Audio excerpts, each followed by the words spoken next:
हरे कृष्णा, राधे राधे भक्तों, आप सभी का स्वागत है आपके अपने ही चैनल पर संदीप भक्ति ज्ञान गंगा में। आज की इस वीडियो में हम जानने वाले हैं वरुथनी एकादशी के व्रत पूजन के बारे में। यह व्रत किस दिन किया जाएगा, व्रत का पारण समय क्या रहने वाला है, व्रत के नियम क्या हैं, अगर आप व्रत नहीं कर सकते हैं तो क्या करें, संपूर्ण जानकारी आपको इस वीडियो में मिलेगी। वीडियो को आप अंत तक पूरा देखें। इस बार वरुथनी एकादशी गुरुवार को पड़ने वाली है और दोनों ही चीजें बैसाख का महीना है और गुरुवार का दिन बेहद प्रिय है भगवान विष्णु जी को।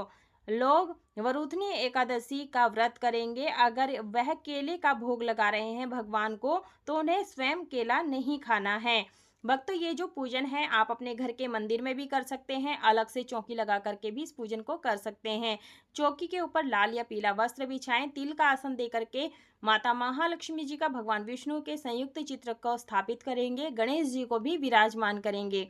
एक पात्र ले लेंगे जिसमें आप लड्डू गोपाल जी को स्नान कराते हैं। यदि आपके घर में भगवान विष्णु जी के कोई भी स्वरूप हो, जैसे शालिग्राम जी हो, भगवान विष्णु जी हो या लड्डू गोपाल जी हो, उनका अभिषेक आप जरूर से कराएं। तो चंदन से स्वास्तिक बना लेंगे क्योंकि चंदन जो है ठंडा माना जाता है। और एक तांबे के या फिर पीतल के लोटे में जल गंगा जल मिला लें और खुद भी स्नान करने वाले पानी में गंगा जल डाल करके और गुलाब जल डाल करके स्नान जरूर से करें। स्नान करने के बाद में सूर्य देव को अर्घ्य जरूर से देना है। देखिए, हमने गुलाब जल डाल दिया है, तुलसी की मंजरी डाली है और पुष्प डाला है क्योंकि बैसाख का महीना है, पुष्प का विशेष महत्व होता है। स्नान कराते समय ओम नमो भगवते वासुदेवाय नमो नमः मंत्र का जाप जरूर से करना है। तो देखिए भक्तों, इस दिन गुरुवार है। गुरुवार के दिन केले वृक्ष का पूजन किया जाता है, केला नहीं खाया जाता है। और देखिए, मैं यहाँ पर गाय के कच्चे दूध से स्नान करा रही हूँ। आप पंचामृत से भी स्नान करा सकते हैं, अभिषेक करा सकते हैं, अलग अलग चीज़ों से भी अभिषेक करा सकते हैं।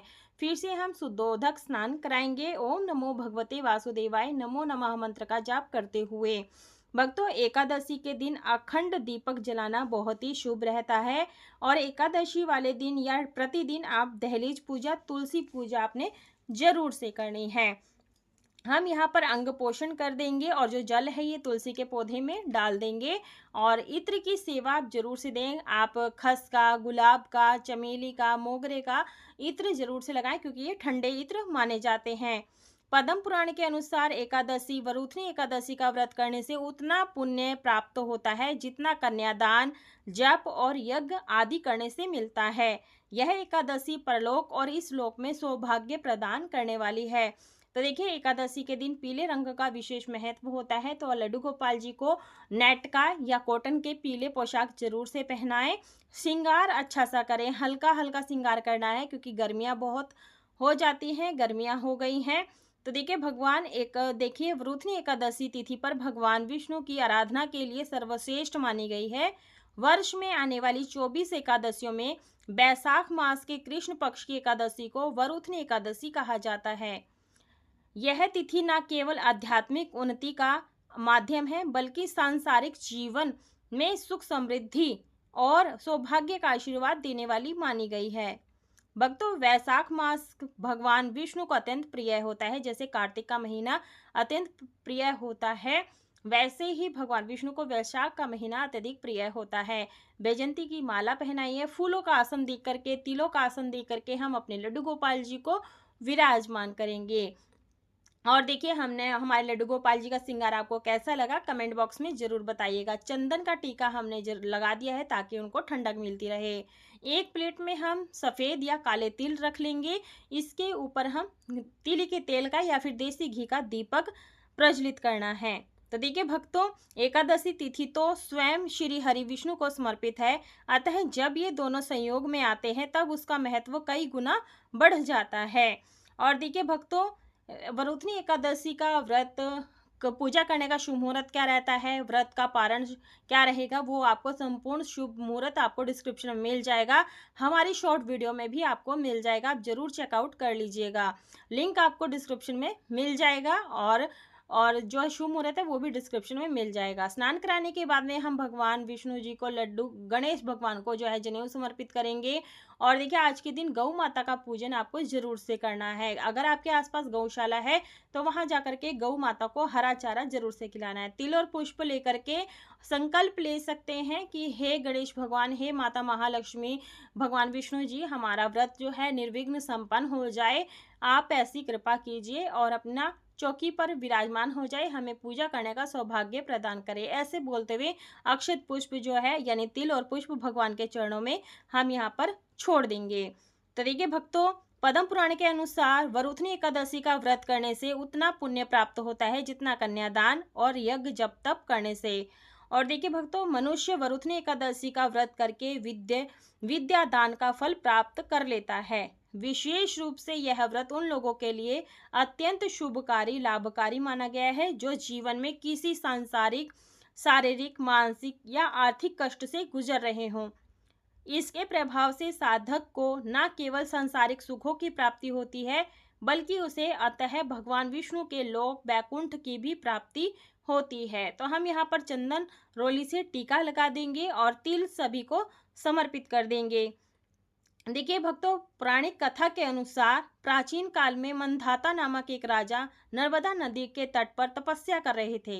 तप में लीन राजा अचानक एक जंगली भालू ने हमला कर दिया, उनके पैर को चबाने लगा। तो देखिए हमने यहाँ पर पीले फूल समर्पित कर दिए हैं।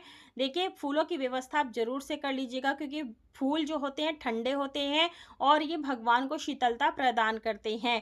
तो आप फूलों की माला या खुले फूल जो भी आपको मिल जाते हैं फूल आपको जरूर से समर्पित करना होता है। और देखिए भक्तों, राजा ने भगवान विष्णु से प्रार्थना की, प्रभु तत्काल प्रकट हुए और भालू का वध कर राजा की रक्षा की।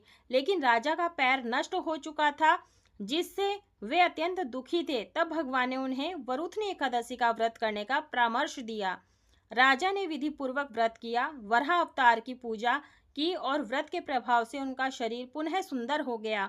मृत्यु के बाद उन्हें विष्णु लोक की प्राप्ति हुई। तो ये छोटी सी कथा भी मैंने आपको इसमें सुनाई है। साथ में हम यहाँ पर जो है धूप दीप जला देंगे। धूप दीप जलाने से जो वातावरण है सुगंधित होता है।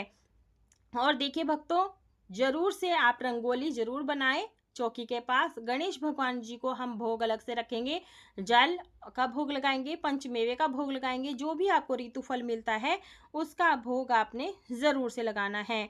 भक्तों, वरुथनी एकादशी का व्रत करते हैं उसके समस्त पापों का नाश होता है, वह चाहे पूर्व जन्म के हों या इस जन्म के पाप हों। और जो कोई भी वरुथनी एकादशी का व्रत महात्म्य में पढ़ता है या सुनता है उन्हें सहस्त्र यानी 100 गोदान के बराबर फल प्राप्त होता है। और वरुथनी एकादशी के दिन फलाहार भोग लगाया जाता है। मैंने दूध का भोग लगाया है।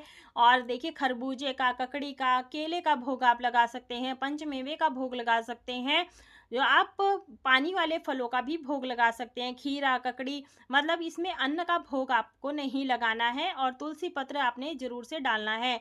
ध्यान रखिएगा, एकादशी के दिन हमें तुलसी पत्र नहीं तोड़ना है, द्वादशी के दिन भी नहीं तोड़ना है। आप एक दिन पहले ही तोड़ करके आप रख सकते हैं, पानी में करके वो ताजी बनी रहती हैं। और पूजन के दौरान आप ओम नमो भगवते वासुदेवाय नमो नमः जरूर से मंत्र का जाप करते रहें। या अगर आप ये पूजा सुबह ब्रह्म मुहूर्त में कर सकते हैं या कोई भी पूरे दिन में किसी भी समय कर सकते हैं।